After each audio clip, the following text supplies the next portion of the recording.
horrific, for anyone to end up that way. God only knows, and hopefully, our investigation through all these years, decades, leading up to this, will find out, the person that did it and why they did it. What secrets were hidden in this basement? The skeletal remains of a teenage girl, Midtown Jane Doe as she'd come to be known, entombed inside a former Midtown nightclub. For decades, her identity was a mystery. Now, with advances in forensics, NYPD detectives identified her through genealogical technology and, stunningly, a DNA sample from a 9/11 victim. But who was Patricia Kathleen McGlone? Why was she killed? And what ties did she have to that building? We're sitting down with NYPD cold case investigator Detective Ryan Glas, following a trail of evidence taking us back to that day, February 10th, 2003. A construction crew making a horrifying discovery in the basement at 301 West 46th Street. So this is a concrete slab that's in the basement of this building. At this point, what condition is this building in? Is this like a dilapidated building? I mean, this is pretty much in Midtown. Yeah, it was West 46th Street between 8th and 9th Avenue, and yeah, dilapidated to say the least. So cement, cinder blocks, boarded up the windows up there. Not many, maybe I think 1 or 2 people lived in the building at the time, from what the case read. So not much to go on. So somebody had wanted to come in, and they were going to do some renovations. They were going to fix some things up. And these crews look and they see it looks out of place. I mean, is that what this concrete slab, is that why they kind of went to go take a look at it in the first place? From the crime scene photos in the case file, yeah, they were literally demolishing the entire basement of this building. So there's mounds of concrete and wood and things of that nature. And, this, from the looks of it, does look somewhat out of place, just, centered in the back of the building. Something people weren't supposed to find. Definitely not. They hit this slab, and they see like a little piece of clothing or something like that, and they pull on it and they hit again. I mean, is that kind of like how they found it? Yeah, it was hollowed out, like a piece of fabric, and then pulling on it from the interviews that were conducted back in 2003. They pull on it, and as described, human remains are discovered. When detectives show up, it's significant. What do they find inside this area? So she was. They later identified that she is a female through the forensic testing, but inside of this, tomb encasement, cement encasement, they find she's wrapped in carpeting, or the layers of carpeting. She has some. There's an electrical cord wrapped around her neck, and she's somewhat hogtied. So it's very indicative that she was killed and placed there. There's some other physical evidence inside. She had a pinky ring on her finger with the initials PMcG, which is very significant. Fast forward 25 plus years. Right. She had a watch, a Bulova watch. Encased also inside was a 1969 dime, which was very significant, later on. There's some other different things. A Sears weed and feed bag that was dated. There was sort of clothing label that was dated, and all these different things just to try to hammer down the timeline, or who she was, because we need to get her identified. So the indication would have been that this was a woman who was strangled. Yes. What gave that indication that she would have been strangled? I mean, it's hard to tell. I mean, when you have a body that's as decomposed as that. Right. So when a crime scene is set up with any homicide investigation, the most important thing is you need to have a name to the victim, and that time we didn't have that. Right. So when the medical examiner shows up to do her investigation, they later determined she was killed by ligature strangulation, and so now it's not only just we found this human remains. It's it's considered a homicide. I mean, as an investigator, when you see someone who's been strangled and hogtied, tied up, what, even outside of being put inside this tomb here, what does that indicate to you? I mean, that seems like it's maybe a more personal crime than a random act of violence. I would say definitely personal. Yeah, it's horrific to for anyone to end up that way. God only knows, and hopefully our investigation through all these years, decades, leading up to this, will find out the person that did it and why they did it. This building, even though in this time in the early 2000s, it's just kind of a rundown building, in the late 60s and part of the 60s, this was the spot. I mean, this was a happening club. It was called Steve Paul The Scene. Mm-hmm. Tell me about what actually went on in this club. Yeah, I mean, that was no knowledge just based on, Googling the address. That a nightclub was in that basement where she was found. But at the time, I don't think anybody, even speaking with Detective Gardner, he had no indication or thought that it could potentially even go back that far. But yeah, that was one of the most popular nightclubs in New York City at the time. Jimi Hendrix would have played jam sessions there. Linda McCartney, Paul McCartney's first wife, was a photographer known to have gone there. So there were a lot of people. This was a place that was, pretty active. Yes. And I know Steve Paul. We were looking through some of our records here at Fox 5. Look at this, September 4th, 1967. The Steve Paul Scene was a show that was actually here on Fox 5. That's wild. That's cool. Because he just had that kind of notoriety. Right. It was something that was. It was Aretha Franklin was going to perform. Young Rascals. These are some of the iconic bands around at the time. And that information would come to play later, but for what we're talking about here, years go by where this is essentially a cold case. We went back through everything, re-spoke to all the different, anybody that was interviewed, prior to retired detectives that had the case prior to me. I'm the third detective to have this case, and in having all this new testing looked at and analyzed, we were finally able to get a profile from her remains that was suitable enough to be uploaded into these genealogical websites. A DNA profile. A DNA profile, and at that time, our police department had initiated a unit in our police laboratory, the Forensic Investigative Genealogy Squad, that were working on different, rape cases and homicide cases where, if the profile was suitable enough for this genealogy, we were going to, task them with trying to help us out and use it with our in-house genealogist, Linda Doyle. And so she takes a look at this, and genealogy and the DNA testing is essentially you're trying to find somebody, could be a fourth removed cousin, it could be a distant relative, but you get some kind of match in there, and that's what you're looking for. Yeah. And this became significant in this case because there was a match. Yeah, we had a significant match, but from my understanding and from my learning of it, it was too far down in the family generational, family tree to be of that much significance. So with the help of Linda Doyle and her expertise, she was able to build this tree out further and further to establish, different points of, data points within the tree, connections to see who within this family, because it hit to the last name that the family tree was the McGlone family, which lends itself to the McG on her ring.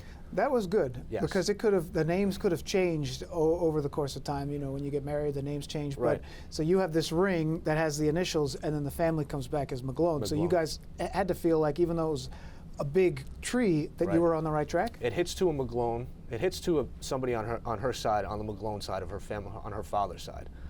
So we were on the right track, and it was just a matter of finding a union between a mother and a father who had a child. We didn't know at the time if there was going to be multiple children, but it was established that we found the union between her mother and her father, where she was an only child, and we were able to determine that out of all the other people on this tree, it could only be her. There was a connection to a 9/11 victim, which was remarkable. Yes. At least certainly made a headline. What was the connection with that? So in the spring of 2023, we had gotten her name and date of birth. So that was a home run. Like, when I got the call that we know who she was, and we hit the ground running with that. Fast forward about a year till we went public with it. We had to establish anybody in her family that was still living that could give credence to who she was, to her identity. Oh, I know Patricia from this, I know Patricia from that. Even trying to find a family photo of her, which still to this day we do not have. But the significance of the 9/11 nexus was that with all the avenues that were exhausted as far as trying to find out who in her family was still alive, there was none. We determined that we've exhausted everything on the father's side, on the McGlone side of the family. We decided to try to recontact some of the very limited people we knew on her mother's side, which her surname was Gilligan. So in looking through that side of the family, we were able to establish that there was a woman down in Florida, very significant age. She was 91 at the time, but the way it was explained to me was that she fit in the generational tree, in the generation Yep. of where she would have fit. And in speaking with her, established that she had a nephew. She had a nephew who was able to tell me that his mother at the time, they lived in Brooklyn, and they babysat for a little girl. And they weren't sure if it was a girl or a boy at the time, but we've all established with the family that I think we're talking about the right person, and if they would be willing to, submit to DNA testing. He did me one better and was able to say that his sister, whose also name was Patricia, had died in 9/11, and that before his mother passed away in 2007, he had tried to go to the medical examiner's office to find out his Patricia, see, her remains were found at the World Trade Center site. He submitted a swab to the medical examiner's office. And from that swab, we were able to determine that swab matched to our Jane Doe. It's incredible. Yeah. And you have your confirmation. Yes. So who is she? Her name is Patricia Kathleen McGlone, and she was born April 20th, 1953 in Sunset Park, Brooklyn. And so you know who she is. You go then and you try to find a birth record, you go and find school records. Where does it investigation lead you? So, in working in conjunction with the IGG squad at the lab at Linda Doyle, we brainstormed and we hit the ground running trying to get first, okay, we have a name, date of birth, birth certificate. We matched that with the family, mother and father, boom, we have parents' names. Build the tree out that way. Then we go, well, were they ever in need of money? She was an only child. Did she go to school? We find surrogate paperwork in Brooklyn. She was getting money from her father once her father passed away. That's all documented, public access. We get that information. We determined that the mother had a boyfriend at the time. We determined that the mother every year went to Brooklyn Surrogate Court for money for her to go to Catholic school. So now we established, okay, she went to Catholic school. I go to the Archdiocese of Brooklyn, try to get access to their records, track down her baptism record, communion record, and ultimately confirmation record. Find out that she went to all those schools, track down all those records, find out that she jumped ship from Catholic school to public school, go to the actual physical building of Charles Dewey Middle School in Sunset Park one day, the summer of 2023, and they were so nice to give me access to their actual paper records, and I find an entire treasure trove of her young life prior to her being killed. And so what does this information tell you about how this person may have ended up entombed in this building in Midtown? From just gleaning the information from her school record, I established that she didn't attend school much. She attended school from December of 1968 up until May 6th of 1969. So she wasn't there in September of the school year. Got it. And she didn't finish June of 69. And you said she's only went of the days she was supposed to go, she only went a handful of days? About 9 days out of the 84 days that she should have been there. What does that tell you? In police terminology, she was a truant, a runaway, probably did not come from a good home life. There was a lot of indication from her remains that she did have good dental work. And it made sense because we had records from the surrogate paperwork that, even though she was establishing this income from her deceased father's benefits for uniforms, I suspect that maybe she had been getting some dental work done because there was extensive dental work. And so that's one thing that you could tell, that Right, you the could family tell. was a family that was trying to do the right thing Right. in some ways. Single mother, only Yeah. child, living in Brooklyn, And this brings you up into the 1960s. At this point, what years are we at? Are we at 68, 69 by the time she has this school record So here? the school record, the last proof of life we have is May 6, 1969 from her school record. And after that, that's it. There's no more record. There's no more record.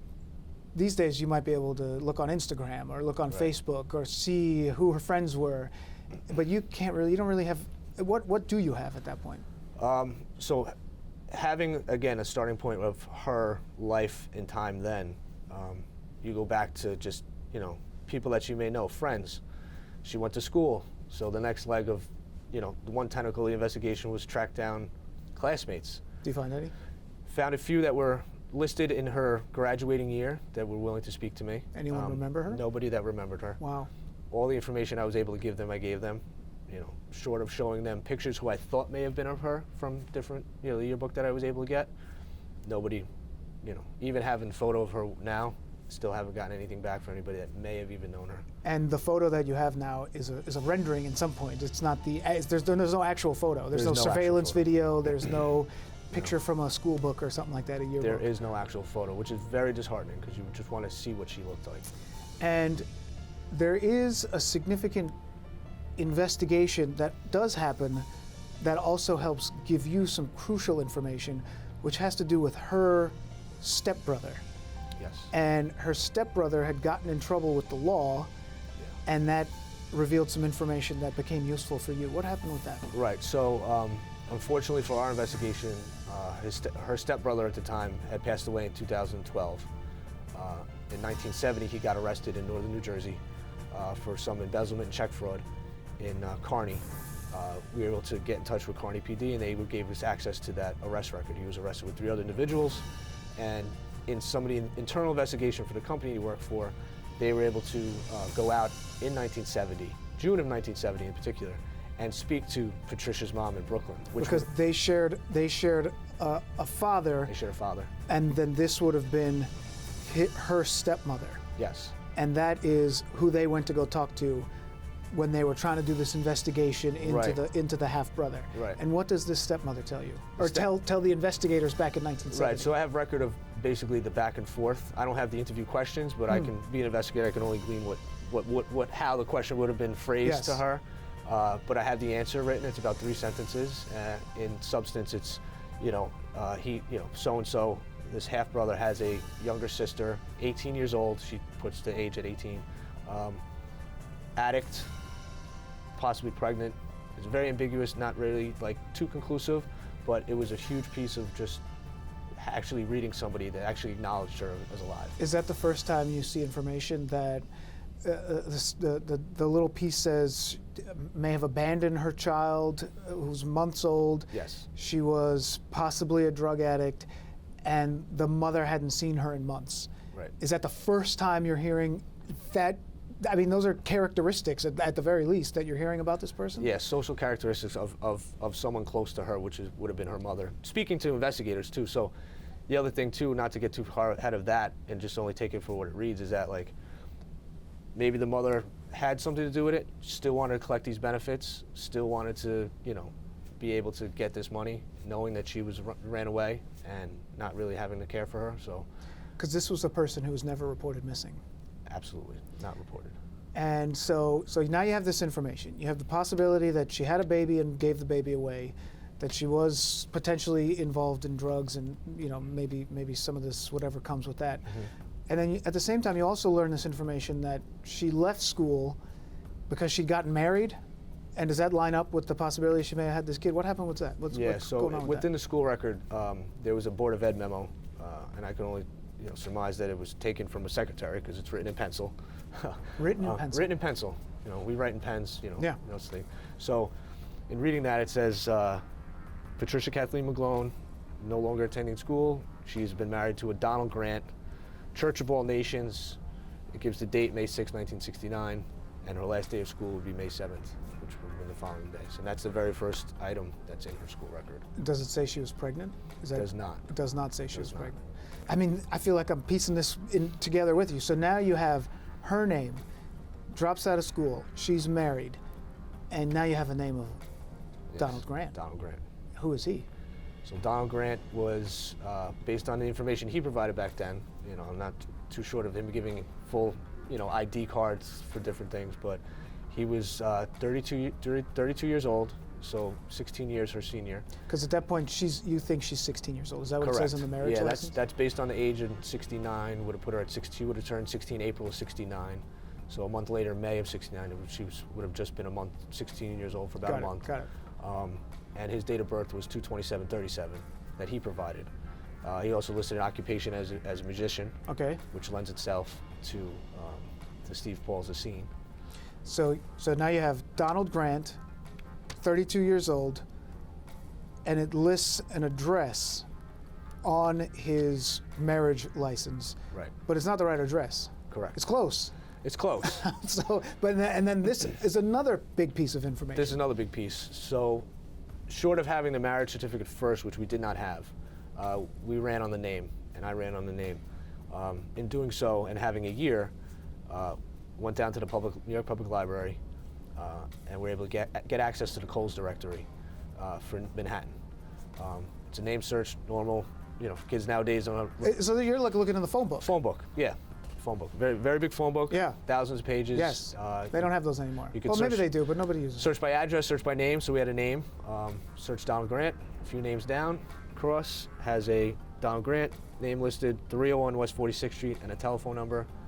301 West 46th Street is very significant because that is where her remains were found. Now I'm going to go back to my notes. 301 West 46th Street, Hell's Kitchen, is that old dilapidated building that used to be the scene where he lived, where she was found in the basement. Correct. Now what are you thinking? From that, I said, well, let's see if he's listed in the phone book in 1970. And in 1970, he is not listed in that phone book. Wow. Everyone else living there is, but not him. So he's moved out. Yes. Do we know if he played at the scene? I mean, I don't know. The 60s seems like who knows what they were doing there? It's Right. before disco in the 70s, so Right. they may have had musicians in there. Right. So do we know if he played at the scene, or what do we know about Donald Grant? Not very much at this time. Have you had a chance to track him down? I have been going through the motions of looking and establishing anybody that could have possibly been of that age then. It's a very wide spread of an age group, but Donald Grant, to me, personally, is like a John Smith, an old John Doe, Common name. Very common name. Yeah, very common. And why would you want to talk to him? Because I have very good indication that he potentially could have done this. Because he lived at the building, they were married. Who knows exactly what they were involved with, because you've heard different stories, or at Right. least the story you have is that she was involved in drugs, may have had a kid, Right. and may have been in and out of this scene place. At Right. least she may have been in and out of the building because he lived there.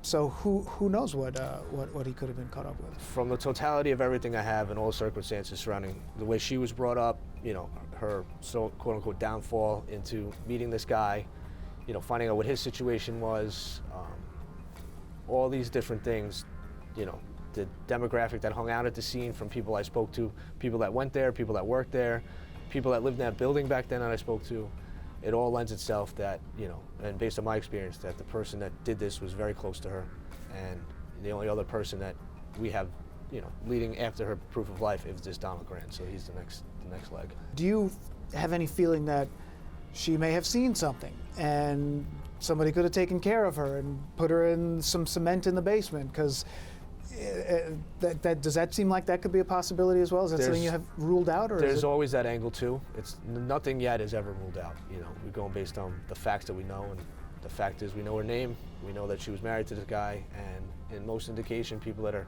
killed this sort of way, more or less, from my experience and what I know is that, it's sort of the person closest to you, like with any homicide, a domestic potentially motive over a child, maybe he didn't want the child, maybe she wanted it, maybe she didn't want to put up for adoption, maybe they did, who knows, could have been drug related, money related. Because she was strangled. Right. That's Very the close personal, contact, the yeah, personal personal. part of it. Do you think she actually had the baby? I wrestle with that on a daily basis, just in passing and just, going about my day, just trying to think, like, how could it be? Am I reading too much into it? I don't know if the baby was born. Did the baby come to term? Was the baby put up for adoption? The adoption angle is something we visited. Unfortunately, we don't have any record. We haven't been able to get any records back on anything. It's just not for a lack of them not knowing about this, but them just not keeping records that far back.